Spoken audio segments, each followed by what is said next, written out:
నమస్తే తెలుగు న్యూస్కి స్వాగతం. గత వారం రోజులుగా రామగిరి ఎంపీపీ ఎన్నిక మొదలైనప్పటి నుంచి రాప్తాడు రగులుతున్న విషయం మనం చూస్తూనే ఉన్నాం. రాప్తాడులో తోపుదుర్తి ప్రకాష్ రెడ్డి వర్సెస్ ప్రస్తుత ఎమ్మెల్యే పరిటాల సునీతమ్మ మధ్య వరుస ప్రెస్ మీట్లు, ఎన్కౌంటర్లు జరుగుతూ ఉన్నాయి. ఎన్కౌంటర్లు అంటే మనకు తెలిసిందే, ఒకరి మీద ఒకరు కౌంటర్లు వేసుకోవడం. అయితే ఈ క్రమంలో అక్కడ ఒక వ్యక్తి మరణించాడు, ఒక గొడవ జరిగింది.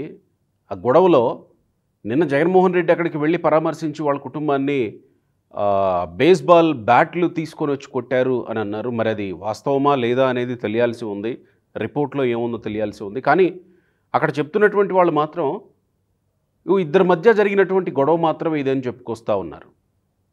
సో ఈ నేపథ్యంలో వైసీపీ నాయకుడు లింగమయ్యని చంపారని వాళ్ళు చెప్తా ఉన్నారు. ఇది ఇద్దరు వ్యక్తుల మధ్య జరిగిన గొడవ అని అధికార పార్టీ చెప్తా ఉంది. మళ్ళీ ఫ్యాక్షన్ని రేపేలా, ఫ్యాక్షన్ని రెచ్చగొట్టేలా జగన్ ప్రయత్నాలు లేదా తోపుదుర్తి ప్రకాష్ రెడ్డి ప్రయత్నాలు ఉన్నాయనేది అధికార పార్టీ చెప్తా ఉంది.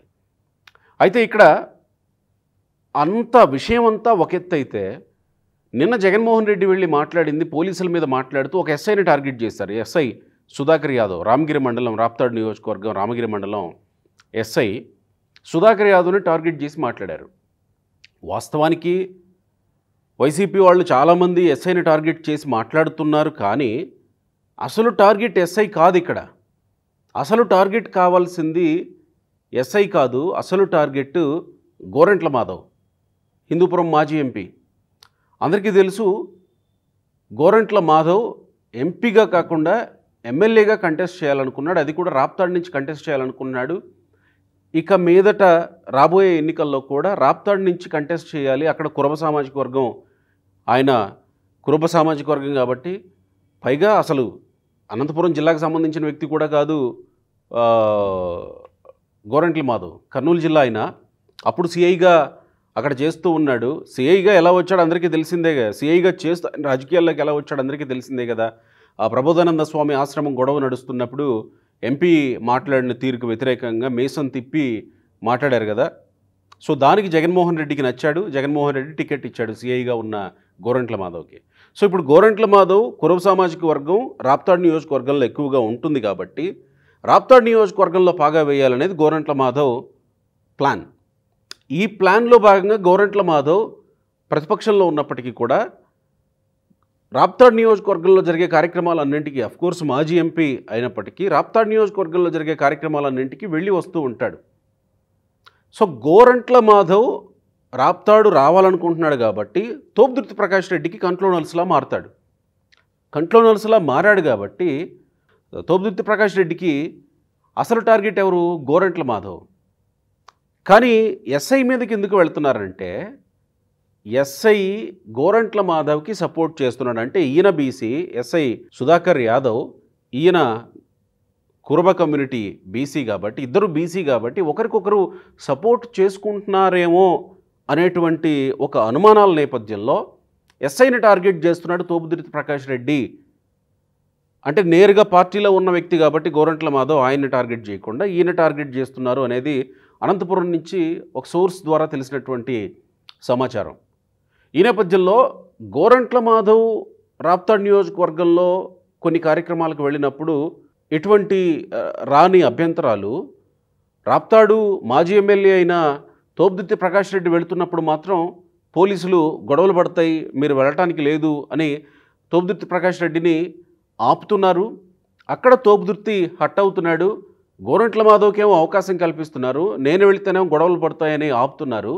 సో గోరంట్ల మాధవ్కి తను ఇంటర్నల్గా సపోర్ట్ చేస్తున్నాడేమో అని తోపుదుర్తి ప్రకాష్ రెడ్డి అనుకుంటున్నాడట. అందుకే గోరంట్ల మాధవ్ని టార్గెట్ చేసే క్రమంలో ఎస్ఐని ఎక్కువగా టార్గెట్ చేసి తోపుదుర్తి ప్రకాష్ రెడ్డి నిన్న వచ్చిన జగన్మోహన్ రెడ్డికి కూడా అదే స్క్రిప్ట్ ఇవ్వడంతో జగన్మోహన్ రెడ్డి కూడా ఎస్ఐనే టార్గెట్ చేసి అదే స్క్రిప్ట్ చదివి ఇంకాస్త ఒక అడుగు ముందుకేసి పోలీసుల్ని బట్టలు ఉడదీస్తా అని మాట్లాడారు. సరే, జగన్మోహన్ రెడ్డి మాట్లాడిన దాని మీద పోలీస్ సంఘాలు మాట్లాడుతున్నాయి.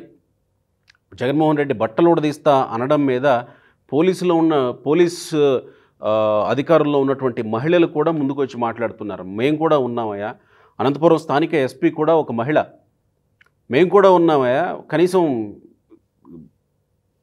ఇంగిత జ్ఞానం లేకుండా మాట్లాడుతున్నావు, బట్టలు ఉడదీస్తావా అని మాట్లాడుతూ ఉన్నారు.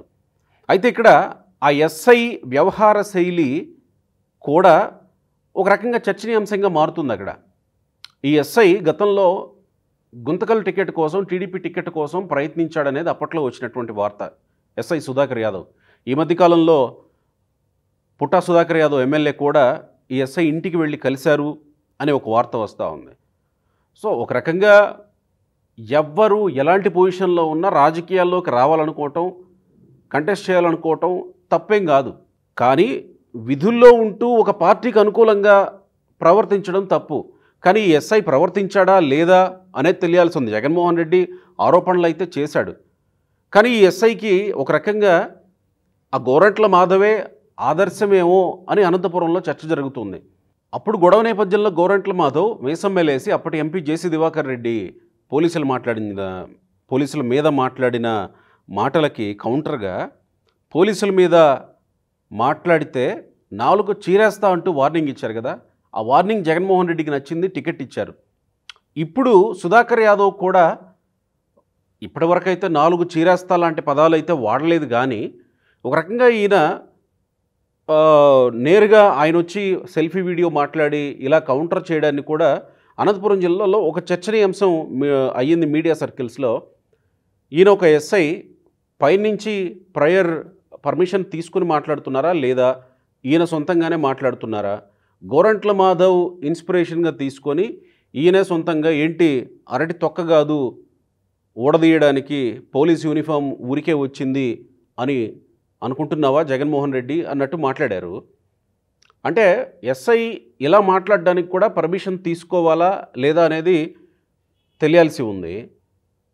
ఒక రకంగా పర్మిషన్ తీసుకునే ఏదైనా ప్రెస్ మీట్ పెట్టాలంటే మాట్లాడచ్చు, కానీ వ్యక్తిగతంగా తన పేరు ప్రస్తావించి తన గురించి మాట్లాడినప్పుడు ఎస్ఐ పర్మిషన్ తీసుకోవాలా?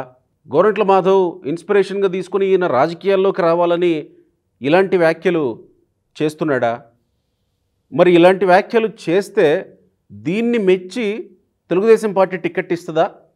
అంటే జగన్ చంద్రబాబు నాయుడు ఒకటేనా? అక్కడ ఎంపీ మీద 4 కోస్తా అని మీసం మెలేస్తే జగన్మోహన్ రెడ్డి టికెట్ ఇచ్చాడు. ఆ తర్వాత ఎంపీ అయిన తర్వాత ఆయన ఏం జరిగిందో తెలుసు. ఆ న్యూడ్ కాల్స్ అవన్నీ బయటకు వచ్చాయి. తర్వాత ఇప్పుడు కూడా ఏదో కేసుల్లో తిరుగుతూ ఉన్నాడు ఆయన, ఏదో ఒక రేప్ విక్టిమ్ గురించి పేర్లు బయట పెట్టాడు అని. ఎంపీ అయిన తర్వాత ఆయన తీరేంటో చూశారు జనాలంతా. ఎంపీలో ఆయన ప్రవర్తించిన తీరు కానీ, పార్లమెంట్లో ఆయన ప్రవర్తించిన తీరు కానీ. కానీ ఇప్పుడు సుధాకర్ యాదవ్కి కూడా చంద్రబాబు నాయుడు గారు టికెట్ ఇస్తారా? ఆ రోజు మాధవ్ మాట్లాడాడు కాబట్టి టికెట్ ఇచ్చారు జగన్మోహన్ రెడ్డి. చంద్రబాబు నాయుడు కూడా టికెట్ ఇస్తారా అనేది క్వశ్చన్ మార్క్ అనమాట. కానీ సుధాకర్ యాదవ్ ప్రయత్నాలు అలానే ఉన్నాయని అనంతపురం మీడియా సర్కిల్స్లో ఒక చర్చ ఉన్న నేపథ్యంలో మరి సుధాకర్ యాదవ్ ఈ చర్చకి ఎలాంటి సమాధానం చెప్తారో చూడాలి. Thank you.